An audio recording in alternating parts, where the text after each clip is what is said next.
Makes me laugh every time.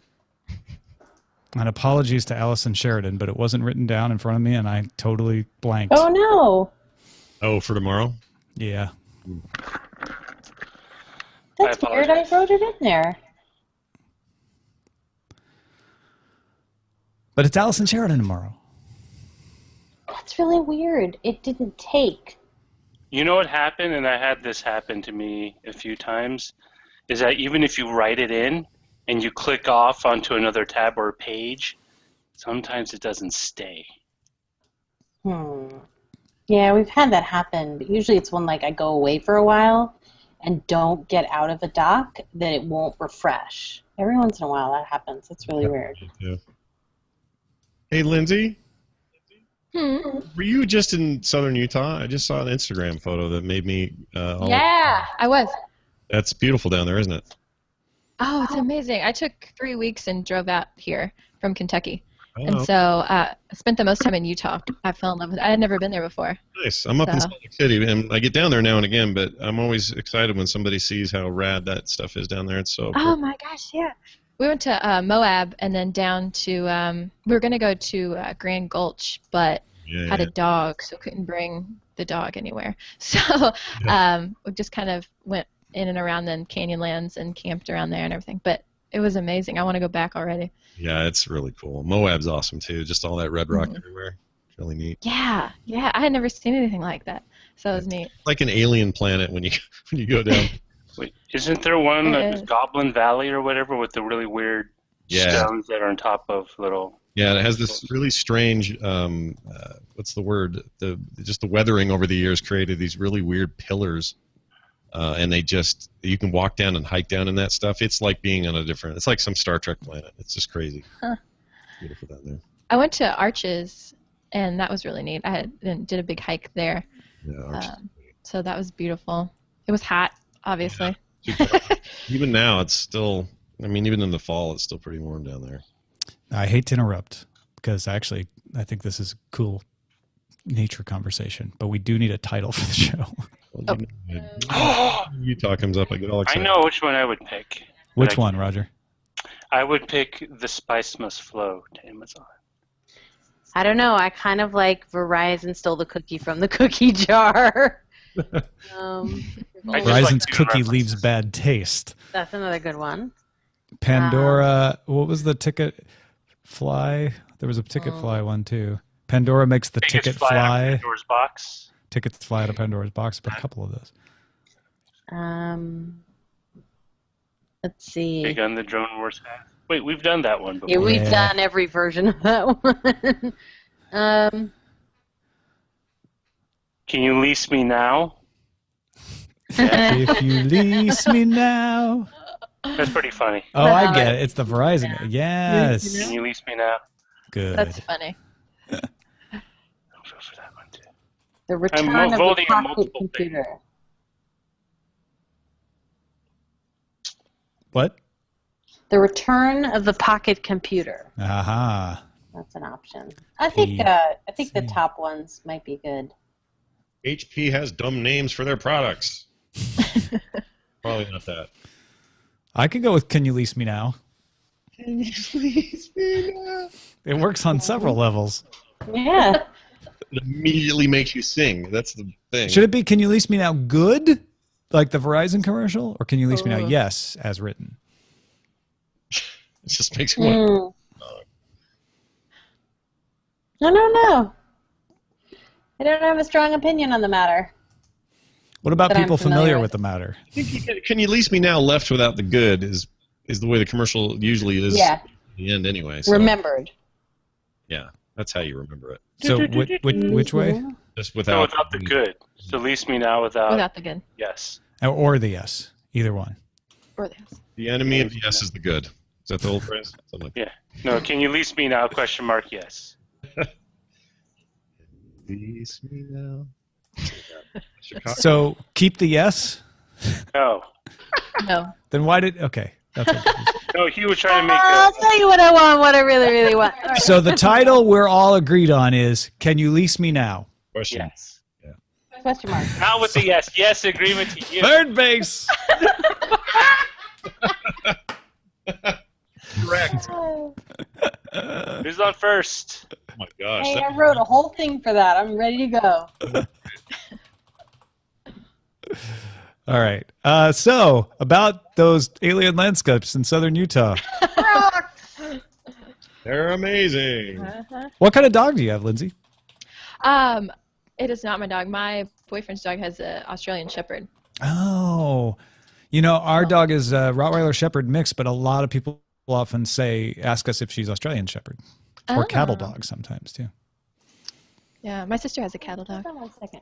Does she have cattle to go with the dog? She does not have cattle, but she has a cattle dog. What? Yeah, we had a sheepdog for a while. And we had no sheep. Poor dog. My friend actually had 7 sheepdogs and sheep to go with it. Wow. Oh, really? But the dogs were like, they didn't really do anything except. Wait, is that the basis of that movie, 7 Sheep for 7 Sheepdogs? No, I've never seen that variation of. Like 7 brides for 7. Carry on without me. Your boyfriend has a wicked cool mustache. I'll give him. It's absurd. Yeah, whatever it takes. I think it looks great. I'm just jealous of these photos. Beautiful down there at this time of year. Yeah, I was in the top of my Instagram game during that road trip, so I'm lacking lately, but that's okay. Super cool. Hi, Jax. Hey, buddy. How old is your Giving dog, me the Teddy? look. He's 7 years old. Oh, wow. My Instagram is full of adorable pictures of my dog, I'll just say. Does Jax have his own Instagram yet? Yes, he does. Yeah. I thought That's a good so. Instagram. Thought you started that. Yeah, it's AWW_POM, Awpom, to respect his anonymity on the internet, which I just destroyed. Look at him. So cute. Yeah, he's a hoot. There's a slow-mo of him going down the stairs from like 2 days ago. So Yeah. Oh, my gosh. I'm doing a project with my kids that involves them very cautiously going out on the internet, my school kids. And Oh, okay, it's like, wait a minute. yeah, For sorry, students. I do not have children. I should clarify. And so I said I would do the experiment along with them involving the dog. So the dog is now part of the project of like how you connect with people on the internet. Behind a dog. So Yeah. true.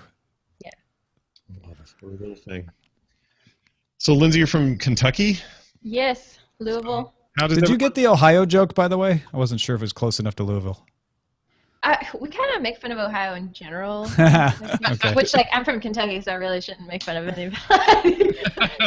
But yeah, so. Do you guys, what's the general up or down on Justified? Do people like that show in Kentucky, or is it? I like that show. I'm not caught up on it, but most everyone I know likes it. It's not accurate at all. I've spent a lot of time. Yeah, that's what I was wondering.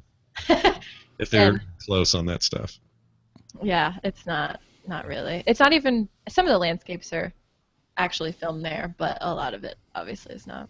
They sent a crew once to get some B-roll of what it actually looks some like. mountain B-roll. Well, if it's an establishing shot, they probably just shot that all in one go. Yeah.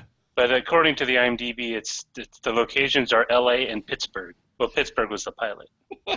Pittsburgh. Wow. Man, that's sad. So Matt and I played a game the other day called Most Famous TV Show from each of the 50 states. Can you name them all? And Like it's took a long time. fictional setting or actual shooting So location? fictional setting, because actual shooting setting involve too much mobile internet search. Gotcha. But yeah, fictional setting. Like what show has done the most for any given state? And Magnum P.I. Hawaii. Yeah, you can go a long time there. Hawaii Five-0, Hawaii Lost, Hawaii. Like you can really. Continuum for British Columbia. Yes. No. Stargate for British Columbia. But it was the first show shot in Vancouver that I've ever seen that admitted it was in Vancouver. Was it Battlestar? Or what? No, Battlestar was in Vancouver. Continuum is actually set in Vancouver. Battlestar was in space. Yes. Battlestar never said it was in Vancouver until maybe the last episode, I guess. I don't know. Depends on how you look at it. So they film everything there, but they never admit they're there. Yeah, nothing like the Flash is shot there, but it's in Central City, and Arrow is also shot there, but it's in Starling City, and except it's just they shoot the same block from a different angle. Yeah, you should just change the name of the city to Tax Break City. That was the best part in Continuum, the first episode where I saw the Robson Street sign, and I'm like, they didn't have to shoot around it; they could leave it in the shot. That must have been so liberating. I think the funniest one was remember Due South with the Mountie in Chicago. It came out like in the late 80s. Oh yeah, sort of. That was shot in Toronto, and they tried to make it look like Chicago, but occasionally you would see the CN Tower in the background. It's like, wait a minute, you can't even hide that. You don't remember when the CN Tower used to be in Chicago? Yeah. No, I thought that was the Sears Tower. It was coming up with Wyoming. Wait, You try to find a famous show from Wyoming. Cowboy show. It's probably like a reality TV show, right? There are Real Housewives of Cheyenne. Or a Food Network show.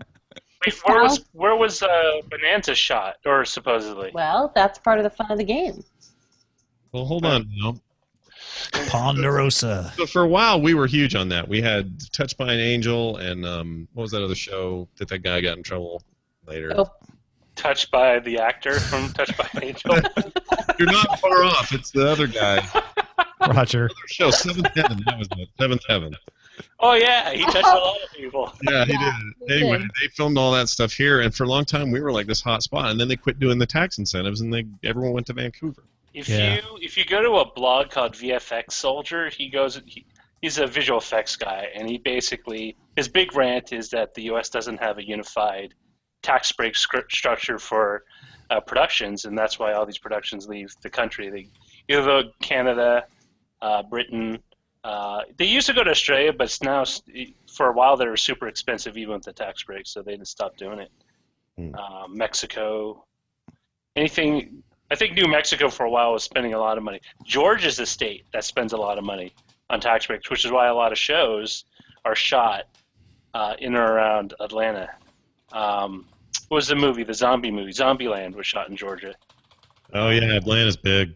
Oh, well, Walking Dead. Yeah, isn't Walking Dead is that actually in Georgia? Filmed in Georgia? Mm-hmm. So. And set in it too, I think. Yep. Well, first couple seasons. Right? Dodd Vickers listens to a lot of the stuff we all do. He works for some big film production. Sleepy Hollow. Well, and then there's a bunch of there's those animation studios in Georgia as well. Yeah, they've got like Archer is made out in Georgia. The other fun game is trying to debate amongst the California shows and the New York shows which show had the most impact on the city itself. Oh, like The Wire, obviously in Baltimore, Breaking Bad in Albuquerque, but like in New York, where there's multiple shows to choose from, which is the most New York show ever? Law and Order SVU. I like the confidence in the immediate answer. Wait, what did she say? Obviously. I said Law and Order SVU. Obviously. I can't think of anything for San Francisco other than the streets of San Francisco. No, there's others. No, there's got to be. No, that's Denver. Nash Bridges. Everywhere you. Which was just another. Yeah, Full House, for sure. Yeah, Full House is big. Dirty Harry for San Francisco, right? But that's a movie. Mrs. Doubtfire. Oh, you're only talking TV. Oh, okay. Drive-by fruiting. I would argue maybe MythBusters has some effect on the city. Yeah, but is it really like bringing to light San Francisco? No, like it's not a. Maybe no. I mean, because in that case, I would say the real world, San Francisco, because that had Pedro. The Rock with Nicolas Cage. I automatically discount any Nicolas Cage movie. Oh man, that's a great movie. That's a great one. Speaking of discounts on Nicolas Cage movies, a new bundle is out. It's The called Humble Cage bundle. Humble Cage bundle. It's called the Cage Fury. Look into its eyes. Caged Fury. All Dogs Go to Heaven, the series, was set in San Francisco. I found a list. Yeah, there's for a movie. list on Wiki for every state. Yeah. Listen, Nicolas Cage is a national treasure, all right? Macmillan and Wife was filmed, or was set. Sometimes he just shows up as a ghost writer. San Francisco Beat. Star Trek. That's the one I said. Oh, Star Trek 4. Well, all of them. No, They're all not just movies, but the TV Starfleet's show. and the Presidio. Yeah, but 4 is all... in San Francisco. He's right, yeah. It's all the stereotypes and everything. I just rewatched 4 the other day. It's the best movie. It's the worst. So we can fight about that too. No, it's not the worst, Scott. It's got the worst time travel. Star Trek 5 is the worst. It's okay, you're right. No, But it's got a 6. giant. 6 out 5 for bad. I'm sorry, Wait, 6. Wait. 5 is where they go find God, right? Yeah. Oh, is that? I thought that was 6. No, 6 is I want okay. my pain. I need my pain. 6 is good. When someone asks you if you're God, you say yes. Wait, Scott, let me give you one thesis statement. Can I give you one thesis statement that will make you like 4 more? Yeah. I would posit that first of all, the entire musical score of all the new rebooted Star Treks is more influenced by Star Trek 4 than any other movie. Really? 2, I would say that the humor that is at the core of all Star Trek movies was always best expressed in Star Trek 4. I completely agree. Okay. I agree with that 100%. Yeah, and so it has a value. It has a value to mainstream audiences where they dumb down all of the Star Trekkiness of it. That's what they did. It's about whales and a giant chocolate bar in the sky. And It's not a It's very chocolate generous bar. of you to call it a chocolate bar. It's a Baby Ruth. it's about Spock being a hippie and Also generous. and Too much LDS in the 60s. Well, that's why you don't like it. Exactly. That's a good memory on that joke. And No, then but the worst part though, and come on, Roger, you got to agree with me here. You can't slingshot around the sun and turn time backwards. I'll agree with you there. But you know what? That's the thing, though. That actually established that whole thing for the rest of the Star Trek universe. So if they've done it since then. Well. The only thing worse was red matter. Listen, you know what's fake? Going faster than the speed of light in a ship that looks vaguely like a vulture. But it's possible. It's a warp bubble, Roger. So the shape of the ship doesn't matter. Yeah, it doesn't actually move. It doesn't matter if you go Because when the dilithium crystals interact with the antimatter. So this is the thing I don't understand about the slingshot around the sun. We could go back in time, we go faster, but you're already going faster when you hit warp speed, right? Isn't warp 1? Yeah, but then you add speed. at make it that faster. point, you already should be going back in time. No, but you're going faster through normal space, not through warped space. Also, it's very important to mention, and this is a big problem. That whole movie featured not one Enterprise ship. It was all the Vulcan ship. That's it. It's not a Vulcan, it's a Klingon Romulan. Or Romulan, or no, it's Bird of prey, right? Klingon bird of prey. Yeah. I meant Also, another thing to keep in mind, fictional. wait a minute. Okay, so wait, Scott, you're a super Star Trek nerd, right? I love Star Trek. So Star Trek 3, where the search for Spock. Yeah. That was literally called Search for Spock. Yes. So when Spock is growing up and he goes to the Hopalm Far thing with what's her name, the one that was originally played by not T'Pol, was it the one played by Kirstie Alley? Yeah. Savick. Oh, Savick.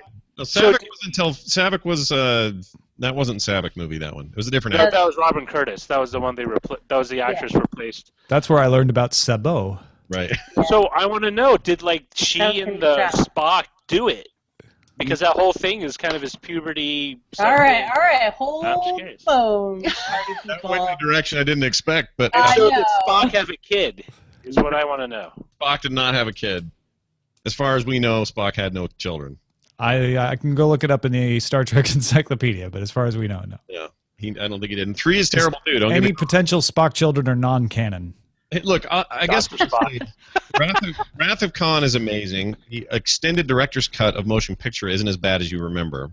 There's moments in there that are okay. It's really not. It's not nearly as bad as you remember.